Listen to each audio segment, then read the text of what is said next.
सोचिए आपकी जेब में बस कुछ 100 रुपए हैं। क्या आप इतने से पैसे से भारत के सबसे बड़े पोर्ट और सबसे व्यस्त हवाई अड्डों में से एक खड़ा कर सकते हैं? ये किसी फिल्म की कहानी जैसा लगता है ना? लेकिन ये गौतम अडानी की सच्ची कहानी है। ये कहानी एक ऐसे साधारण लड़के की है जो गुजरात के एक छोटे से घर से निकला और दुनिया के नक्शे पर भारत की औद्योगिक ताकत का झंडा गाड़ दिया। ये सिर्फ पैसों की कहानी नहीं है, ये उस जिद, जुनून और दूरदृष्टि की कहानी है जो एक इंसान को जमीन से उठाकर आसमान तक पहुंचा सकती है। ये कहानी उस शख्स की है जिसने न सिर्फ एक विशाल कारोबारी साम्राज्य बनाया, बल्कि भारत के विकास की कहानी को एक नया मोड़ दिया। आज हम जानेंगे गौतम अडानी की पूरी कहानी, उनकी मामूली शुरुआत से लेकर एक ग्लोबल बिजनेस टाइकून बनने तक का सफर, जिसमें छुपे हैं सफलता, संघर्ष, विवाद और वापसी के कई अनसुने अध्याय।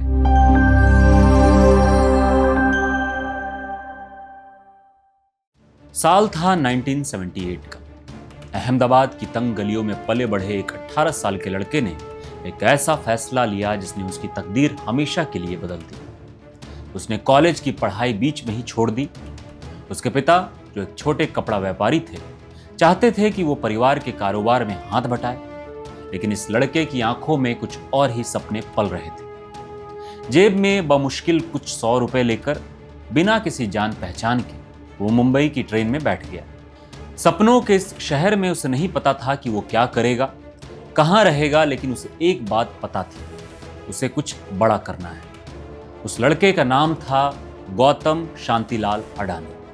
वो नहीं जानता था कि यही कुछ 100 रुपए एक दिन $100 बिलियन से भी बड़े साम्राज्य की नींव बनेंगे। गौतम अडानी की कहानी किसी महल या बड़ी विरासत से शुरू नहीं होती। इसकी शुरुआत होती है 24 जून 1962 को अहमदाबाद के रतनपोल इलाके की एक पोल में, जहां एक साधारण गुजराती जैन परिवार रहता था। पिता शांतिलाल अडानी एक छोटे कपड़ा व्यापारी थे और मां शांताबेन एक गृहिणी। गौतम अपने 7 भाई बहनों के साथ एक ऐसे माहौल में पले बढ़े जहां हर पैसा मायने रखता था। उनका परिवार बेहतर मौकों की तलाश में उत्तरी गुजरात के थराद कस्बे से अहमदाबाद आ बसा था। बचपन से ही गौतम ने व्यापार और उसकी बारीकियों को बहुत करीब से देखा। उनका घर उन गुजराती परिवारों के बीच था जहां धंधे और उद्यम की बातें रोजमर्रा की जिंदगी का हिस्सा थी।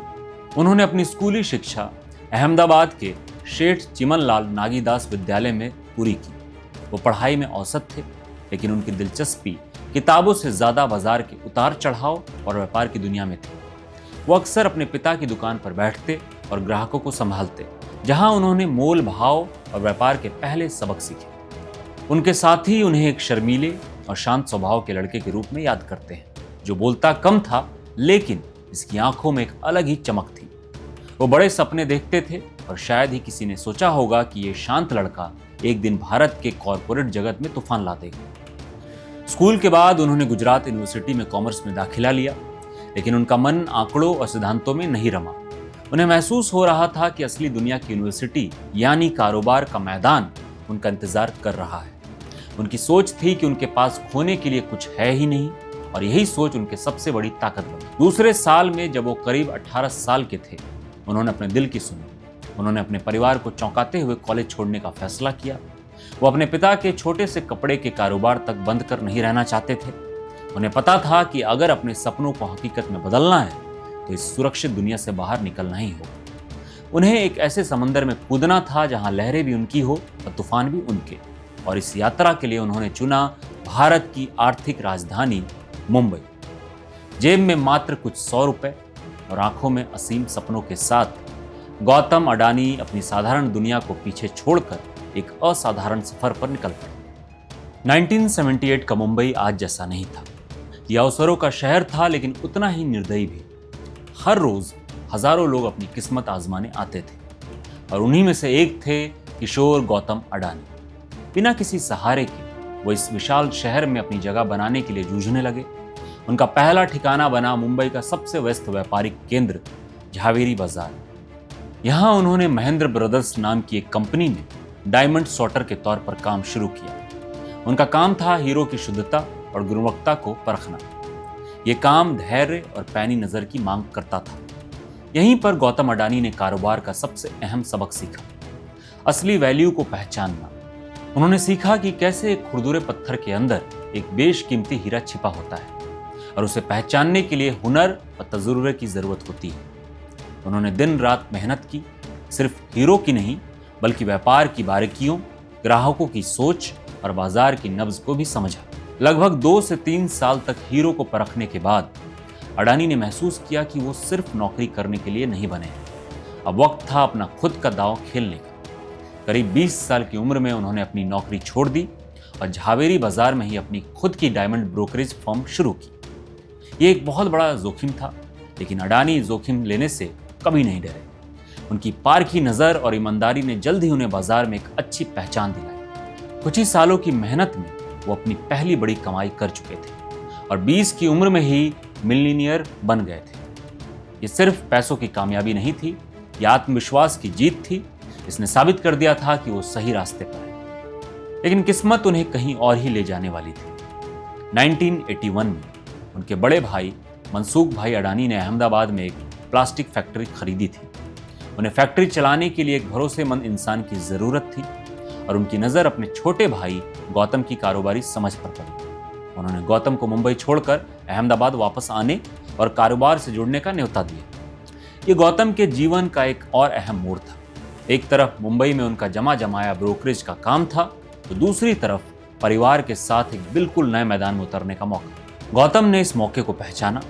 वो मुंबई से अहमदाबाद लौट आए और अपने भाई के प्लास्टिक कारोबार को संभालने लगे। यहीं से उनकी यात्रा का एक नया और निर्णायक अध्याय शुरू होने वाला था, जो उन्हें ट्रेडिंग से इंफ्रास्ट्रक्चर के बेताज बादशाह बनने की राह पर ले जाएगा।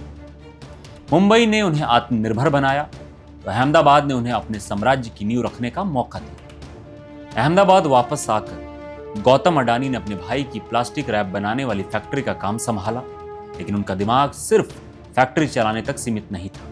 वो हमेशा बड़े मौकों की तलाश में रहते थे और जल्द ही एक बड़ा मौका उनके दरवाजे पर दस्तक देने वाला था। यह 1985 का समय था, जब सरकार ने आयात नीति में कुछ बदलाव किए, जिसे ओपन जनरल लाइसेंस के नाम से जाना जाता है। इस नीति ने कई चीज़ों का आयात आसान कर दिया। अडानी की पारखी नज़र ने इस नीति में छिपे एक बड़े कारोबारी अवसर को तुरंत भांप लिया। उन्होंने पाया कि छोटे स्तर के उद्योग जैसे पाइप और जूते बनाने वाले कच्चे माल खासतौर पर पॉलीविनाइल क्लोराइड की कमी से जूझ रहे थे। बड़े खिलाड़ी तो बड़ी मात्रा में आयात करते थे, लेकिन छोटे कारोबारियों को ये कच्चा माल पहुंच ही नहीं पाता था। अडानी ने इस गैप को भरने का फैसला किया। उन्होंने छोटे उद्योगों के लिए प्राइमरी पॉलीमर्स का आयात करना शुरू कर दिया। ये एक मास्टर स्ट्रोक था। उन्होंने कांडला पोर्ट के जरिए पीवीसी का आयात किया और इसे सीधे उन छोटे उद्योगों को बेचा जिन्हें इसकी सख्त जरूरत थी। उन्होंने लॉजिस्टिक, सप्लाई चेन और अंतर्राष्ट्रीय व्यापार की पेचीदगियों को समझा। यहीं से अडानी एक्सपोर्ट्स का जन्म हुआ। 1988 में गौतम अडानी ने औपचारिक रूप से अपनी फ्लैगशिप कंपनी की स्थापना की, जिसे आज अडानी इंटरप्राइजेस के नाम से जाना जाता है। शुरुआत में ये कंपनी कृषि उत्पादों और पावर जैसी चीज़ों की ट्रेडिंग करती थी। अडानी का सपना एक ऐसा ट्रेडिंग हाउस बनाने का था जो भारत में सबसे बड़ा हो। वो सिर्फ एक चीज़ तक सीमित नहीं रहना चाहते थे। उन्होंने पॉलीमर्स, मेटल्स, टेक्सटाइल्स और कृषि उत्पादों में ट्रेडिंग शुरू की और जल्द ही उनकी कंपनी देश की सबसे बड़ी ग्लोबल ट्रेडिंग कंपनी में से एक बन गई। ये वो दौर था जब भारत एक बड़े आर्थिक बदलाव की दहलीज पर खड़ा था। 1991 में आर्थिक उदारीकरण ने भारतीय अर्थव्यवस्था के दरवाजे दुनिया के लिए खोल दिए। इस बदलाव ने अडानी जैसे बिजनेसमैन के लिए मौकों का एक नया ब्रह्मांड खोल दिया। आयात और निर्यात पर लगी पाबंदियां हट रही थी और अडानी बिल्कुल सही समय पर सही जगह पर थे। उनका ट्रेडिंग का अनुभव अब उन्हें एक ऐसे क्षेत्र में ले जाने वाला था जो उनके भाग्य और भारत के भविष्य दोनों को बदलने वाला था। इंफ्रास्ट्रक्चर। प्लास्टिक के दानों का व्यापार करने वाला नौजवान अब पोर्ट बनाने का सपना देखने लगा था। 1990 के दशक की शुरुआत में जब अडानी एक्सपोर्ट्स का कारोबार फल फूल रहा था, गौतम अडानी को एक बड़ी चुनौती का सामना करना पड़ रहा था। उनका आयात निर्यात का कारोबार कांडला पोर्ट पर बहुत ज़्यादा निर्भर था, जो अक्सर भीड़ और देरी के लिए बदनाम था। इससे उनके शिपमेंट लेट होते और लागत बढ़ जाती। यहीं पर अडानी के दूरदर्शी दिमाग ने एक ऐसी समस्या में समाधान देखा जो किसी और ने नहीं देखा। उन्होंने सोचा, क्यों ना अपना खुद का पोर्ट बनाया जाए। यह विचार उस समय किसी के लिए भी बहुत बड़ा और लगभग नामुमकिन था। लेकिन अडानी के लिए ये मंजिल की तरफ अगला पड़ाव था। 1994 में गुजरात सरकार अपनी तट रेखा पर बंदरगाहों के विकास के लिए निजी कंपनियों को बुला रही थी। अडानी ने इस अवसर को तुरंत लपक लिया। उन्होंने गुजरात के कच्छ क्षेत्र में मुंद्रा नाम की एक उजाड़ और लगभग अनजान तटीय जगहों पर नजरें गड़ाई। मुंद्रा उस समय एक शांत गांव था, इसकी जमीन बंजर और दलदली थी। हाई टाइड के दौरान इसका बड़ा हिस्सा पानी में डूब जाता था। वहां कोई बुनियादी इंफ्रास्ट्रक्चर नहीं था, ना सड़कें, ना रेलवे लाइन। किसी ने नहीं सोचा था कि ये बंजर जमीन एक दिन भारत का सबसे बड़ा कॉमर्शियल पोर्ट बनेगा। लेकिन अडानी ने वहां वो देखा जो कोई और नहीं देख सका। उन्होंने इसकी स्ट्रैटेजिक लोकेशन को पहचाना। यह अंतर्राष्ट्रीय समुद्री मार्गों के करीब था और उत्तर भारत के विशाल भीतरी इलाकों से जुड़ने की क्षमता रखता था। 1995 में अडानी ने गुजरात सरकार के साथ मुंद्रा में एक कैप्टिव जेट्टी बनाने का कॉन्ट्रैक्ट हासिल किया। यह एक छोटी सी शुरुआत थी, लेकिन अडानी की योजनाएं बहुत बड़ी थी। उन्होंने सिर्फ एक जेट्टी नहीं, बल्कि एक वर्ल्ड क्लास हर मौसम में काम करने वाले गहरे पानी के पोर्ट का सपना देखा था। निर्माण की चुनौती बहुत बड़ी थी। उन्हें दलदली भूमि को सुधारना था, विशाल ब्रेक वाटर बनाने थे और इसे देश के बाकी हिस्सों से जोड़ने के लिए सड़कें और रेलवे लाइंस बिछानी थी। कई लोगों को उनकी योजनाओं पर शक था, लेकिन अडानी अपनी धुन के पक्के थे। उन्होंने इसे नेशन बिल्डिंग की परियोजना के रूप में देखा। 7 अक्टूबर 1998 ये एक ऐतिहासिक दिन था जब पहला जहाज मुंद्रा पोर्ट पर लगा। 1998 में गुजरात अदानी पोर्ट लिमिटेड को औपचारिक रूप से शुरू किया गया और 2001 में इसका पूरा ऑपरेशन शुरू हो गया।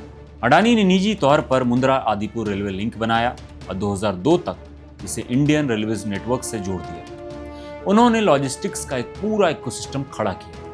पोर्ट, रेलवे, गोदाम और स्पेशल इकोनॉमिक जोन, ये उनकी वर्टिकल इंटीग्रेशन की रणनीति का पहला और सबसे सफल उदाहरण था। हालांकि मुंद्रा का विकास विवादों से दूर नहीं रहा। उन पर सरकार से बहुत कम कीमत पर जमीन लेने और पर्यावरण नियमों की अनदेखी करने के आरोप लगे। खास तौर पर 2001 के बाद जब नरेंद्र मोदी गुजरात के मुख्यमंत्री बने, तो आलोचकों ने आरोप लगाया कि अदानी ग्रुप को सरकार से अनुचित लाभ मिला, जिससे उनके विकास को अभूतपूर्व रफ्तार मिली। अडानी ने हमेशा इन आरोपों का खंडन किया। उनका तर्क है कि उनकी सफलता किसी एक नेता की वजह से नहीं, बल्कि पिछले 3 दशकों में अलग अलग सरकारों द्वारा अपनाई गई उद्योग अनुकूल नीतियों का नतीजा है, जिसकी शुरुआत राजीव गांधी के समय में हुई थी। विवादों के बावजूद मुंद्रा बंदरगाह आज एक हकीकत है। ये भारत का सबसे बड़ा निजी पोर्ट है जो देश के कुल कार्गो का लगभग 1/4 संभालता है। ये मछुआरों के एक छोटे से गांव से एक ग्लोबल ट्रेडिंग हब में बदल चुका है। मुंद्रा की यह गाथा सिर्फ एक बंदरगाह बनाने की कहानी नहीं है, बल्कि ये गौतम अडानी की अटूट इच्छा शक्ति, जोखिम लेने की क्षमता और विशाल पैमाने पर काम करने की काबिलियत का एक जिंदा सबूत है। इसने अडानी साम्राज्य की नींव रखी और उन्हें भारत के नए इंफ्रास्ट्रक्चर किंग के रूप में स्थापित कर दिया। मुंद्रा बंदरगाह की अभूतपूर्व सफलता ने गौतम अडानी को एक शक्तिशाली मंत्र दिया था: स्केल, स्पीड और सिनर्जी। उन्होंने सीखा था कि कैसे एक बड़े इंफ्रास्ट्रक्चर प्रोजेक्ट को बनाना है और उसे दूसरे व्यवसायों के साथ जोड़कर एक मजबूत किला तैयार करना है। अब वो इसी मॉडल को देश के दूसरे जरूरी क्षेत्रों में दोहराने के लिए तैयार थे। ट्रेडिंग के राजा अब इंफ्रास्ट्रक्चर के सम्राट बनने की राह पर थे। बंदरगाह के बाद अडानी का अगला बड़ा कदम ऊर्जा क्षेत्र में था। ये एक स्वाभाविक अगला कदम था। उनके पोर्ट पर बड़ी मात्रा में कोयला आता था और उन्होंने सोचा इस कोयले का इस्तेमाल करने के लिए पावर प्लांट क्यों ना लगाया जाए। अदानी पावर की नींव 1996 में ही रखी जा चुकी थी, लेकिन असली विस्तार 2006 के बाद शुरू हुआ। अदानी पावर ने तेजी से थर्मल पावर प्लांट बनाए और जल्द ही यह भारत की सबसे बड़ी निजी थर्मल पावर उत्पादक कंपनी बन गई। लेकिन अडानी यही नहीं रुके। उन्होंने कोयले के स्रोत को भी कंट्रोल करने का फैसला किया और इंडोनेशिया और ऑस्ट्रेलिया में कोयला खदानें खरीद ली। यह वर्टिकल इंटीग्रेशन का बेहतर उदाहरण था। खदान से कोयला निकालना, उसे अपने जहाज़ों से अपने बंदरगाहों तक लाना और फिर उसे अपने पावर प्लांट्स में इस्तेमाल करके बिजली बनाना। अडानी ने एग्री लॉजिस्टिक में भी कदम रखा, जहां उन्होंने देश भर में सिलोज और वेयर हाउसेस का एक नेटवर्क बनाया। उन्होंने अदानी विलमार के जरिए खाद्य तेल बाजार में अपनी पहचान बनाई, जो सिंगापुर की विलमार इंटरनेशनल के साथ एक जॉइंट वेंचर था। फॉर्चून ब्रांड घर घर में पहचाना जाने लगा। उनका तर्क सीधा था, अगर वो पोर्ट्स को कंट्रोल करते हैं तो वो देश में आने और जाने वाले हर सामान के बहाव को भी कंट्रोल कर सकते हैं। 2019 में अडानी समूह ने एक और बड़ा कदम उठाया जब उन्होंने सिविल एविएशन के क्षेत्र में प्रवेश किया। सरकार हवाई अड्डों का निजीकरण कर रही थी और अडानी ने इस मौके को दोनों हाथों से लपक लिया। एक ही बिड में उन्होंने अहमदाबाद, लखनऊ, मंगलुरु, जयपुर, गुवाहाटी और त्रिवेंद्रपुरम जैसे 6 हवाई अड्डों के संचालन का अधिकार जीत लिया। बाद में उन्होंने भारत के दूसरे सबसे व्यस्त हवाई अड्डे मुंबई इंटरनेशनल एयरपोर्ट में भी मेजॉरिटी हिस्सेदारी हासिल कर ली, जब उन्होंने मौजूदा ऑपरेटर जीवीके ग्रुप के कर्ज और हिस्सेदारी का अधिग्रहण किया। आलोचकों ने फिर से सवाल उठाए, लेकिन अडानी ने अपने कुशल प्रबंधन और विस्तार की आक्रामक रणनीति के साथ आगे बढ़ना जारी रखा। आज अडानी एयरपोर्ट होल्डिंग्स भारत की सबसे बड़ी निजी एयरपोर्ट ऑपरेटर है, जो देश के लगभग 25% एयरपोर्ट फुटफॉल को संभालती है। जैसे जैसे दुनिया जलवायु परिवर्तन को लेकर सचेत हुई, अडानी ने भविष्य के अवसर को भी पहचाना। उन्होंने ग्रीन एनर्जी में भारी निवेश करना शुरू कर दिया। अडानी ग्रीन एनर्जी लिमिटेड ने विशाल सौर और पवन ऊर्जा पार्क स्थापित करने की महत्वाकांक्षी योजनाएं बनाई। उनका लक्ष्य दुनिया की सबसे बड़ी रिन्यूएबल एनर्जी कंपनी बनना है।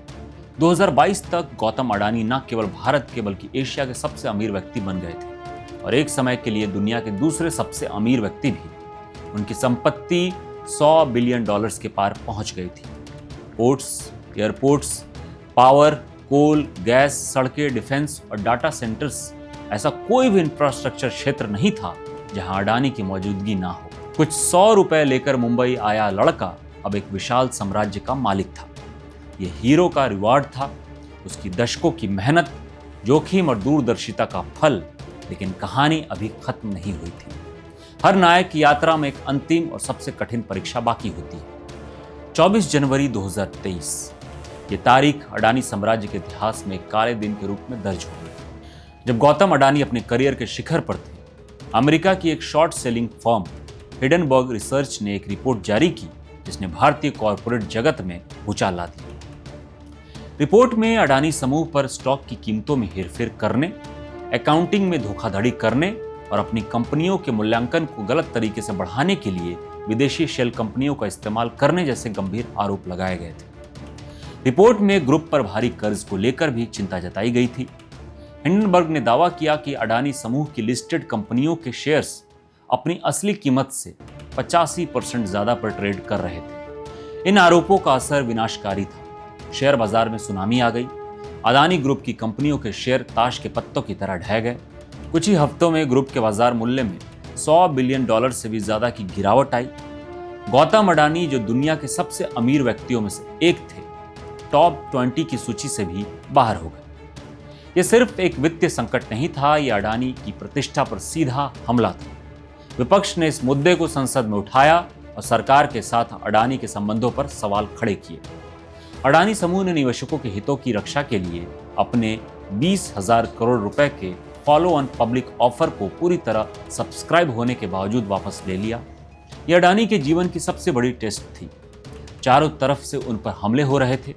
संकट के इस पल में अडानी समूह ने आरोपों को मालिशियस बेसलेस और भारत पर एक सुनियोजित हमला बताते हुए विस्तृत खंडन जारी किया। गौतम अडानी ने खुद सामने आकर कहा कि सत्य की जीत होगी। संकट से निपटने के लिए समूह ने एक नई रणनीति अपनाई। उन्होंने विस्तार की कुछ योजनाओं को रोका, अपना ध्यान कर्ज चुकाने और निवेशकों का विश्वास बहाल करने पर लगाया। उन्होंने कुछ कर्जों का समय से पहले भुगतान किया और अपनी बैलेंस शीट को मजबूत करने के लिए कदम उठाए। धीरे धीरे स्थिति स्थिर होने लगी। GQG पार्टनर्स जैसी प्रमुख वैश्विक निवेश फर्मों ने भारी गिरावट के बाद अडानी के शेयर्स में अरबों डॉलर्स का निवेश किया, जो समूह के भविष्य में उनके विश्वास का संकेत था। भारत के सर्वोच्च न्यायालय द्वारा नियुक्त एक विशेषज्ञ समिति और बाद में बाजार नियामक सेबी ने अपनी जांच में ग्रुप को स्टॉक मैनिपुलेशन के मुख्य आरोपों से मुक्त कर दिया, जिससे उन्हें बड़ी राहत मिली। यह अडानी का रीजरेक्शन था। उन्होंने न केवल तूफान का सामना किया बल्कि उससे और मजबूत होकर उभरे। जैसा कि उन्होंने बाद में कहा, जिसका उद्देश्य हमें कमजोर करना था, उसने हमारी नींव को और मजबूत कर दिया है। उनके समूह की कंपनियों के शेयरों ने शानदार वापसी की और उन्होंने खोई हुई संपत्ति का एक बड़ा हिस्सा वापस हासिल कर लिया। हिडनबर्ग का संकट अडानी के लिए एक कड़वा सबक था, लेकिन ये उनके लचीलेपन और वापसी करने की क्षमता का एक प्रमाण भी था। उन्होंने दुनिया को दिखाया कि वो न केवल साम्राज्य बनाना जानते हैं बल्कि उसे बचाना भी जानते हैं। आज समूह फिर से नई परियोजनाओं पर ध्यान केंद्रित कर रहा है, जिसमें नवी मुंबई एयरपोर्ट का संचालन और ग्रीन एनर्जी में बड़ा निवेश शामिल है, जो दर्शाता है कि विकास की गति फिर से तेज हो रही है। गौतम अडानी की ये अविश्वसनीय यात्रा हमें दिखाती है कि कैसे एक व्यक्ति अपनी दूरदृष्टि और दृढ़ संकल्प से असंभव को भी संभव बना सकता है। उनकी कहानी में जोखिम, सफलता, विवाद और वापसी के कई पहलू हैं। अगर आप ऐसे ही प्रेरक और जानकारीपूर्ण कहानियों में रुचि रखते हैं जो आपको भारत के विकास और उसके नायकों को समझने में मदद करें, तो हमारे चैनल को सब्सक्राइब करना ना भूलें। नीचे दिए गए सब्सक्राइब बटन पर क्लिक करें और बेल आइकन को दबाएं ताकि आप हमारी कोई भी आने वाली वीडियो मिस ना करें। तो कुछ 100 रुपए से 100 बिलियन डॉलर तक का ये सफर हमें क्या सिखाता है? गौतम अडानी की कहानी सिर्फ धन और दौलत के बारे में नहीं है, यह उससे कहीं बढ़कर है। यह उस अमृत की कहानी है जो नायक अपनी यात्रा के अंत में वापस लेकर आता है। पहला और सबसे जरूरी सबक है बड़ा सोचने की शक्ति। जब अडानी ने एक बंजर जमीन पर भारत का सबसे बड़ा पोर्ट बनाने का सपना देखा तो लोग हंसे, लेकिन उनकी नजर समय से आगे थी। उन्होंने हमेशा बड़े स्केल के बारे में सोचा, छोटा नहीं बल्कि सबसे बड़ा। दूसरा सबक है जोखिम लेने की क्षमता। कॉलेज छोड़ने से लेकर डायमंड ब्रोकरेज शुरू करने और फिर इंफ्रास्ट्रक्चर जैसे भारी भरकम पूंजी वाले क्षेत्र में उतरने तक अडानी ने हमेशा सोचे समझे जोखिम उठाए। उनका मानना था कि पहली पीढ़ी के उद्यमियों के पास खोने के लिए कुछ नहीं होता और यही उनकी सबसे बड़ा फायदा होता है। तीसरा सबक है लचीलापन और कभी हार ना मानने का जज्बा। चाहे वो 1998 में उनका अपहरण हो या 2008 का मुंबई आतंकी हमला जब वो ताज होटल में फंसे थे, या 2023 का हिडनबर्ग संकट, अडानी हर बार और मजबूत होकर वापस लौटे। उन्होंने दिखाया कि संकट आपको तोड़ नहीं सकते अगर आपके इरादे मजबूत हो। और चौथा सबक है मौकों को पहचानना और उन्हें हकीकत में बदलना। चाहे वो 1985 की इंपोर्ट पॉलिसी हो या 1991 का उदारीकरण, अडानी ने हमेशा बदलाव में अवसर देखा और उस पर तेजी से काम किया। गौतम अडानी की कहानी जटिल है। उनके समर्थक उन्हें एक दूरदर्शी राष्ट्र निर्माता के रूप में देखते हैं, जिन्होंने भारत के बुनियादी ढांचे को बदल दिया और लाखों रोजगार पैदा किए। वहीं उनके आलोचक उन पर अपने राजनीतिक संबंधों का फायदा उठाने और कैपिटलिज्म के एक ऐसे रूप का प्रतिनिधित्व करने का आरोप लगाते हैं जो कुछ ही लोगों के हाथों में दौलत को केंद्रित करता है। सच शायद इन दोनों के बीच कहीं है, लेकिन एक बात निर्विवाद है। एक साधारण कपड़ा व्यापारी का बेटा जो कभी मुंबई की गलियों में अपनी किस्मत तलाश रहा था, आज वैश्विक मंच पर भारत की आर्थिक शक्ति का एक प्रतीक है। उनकी यात्रा हमें एक सवाल के साथ छोड़ जाती है। क्या सफलता के शिखर तक पहुंचने के लिए महत्वाकांक्षा और विवादों का साथ चलना जरूरी है? आपकी इस बारे में क्या राय है, हमें नीचे कमेंट्स में जरूर बताएं। और इस वीडियो को देखने के लिए धन्यवाद।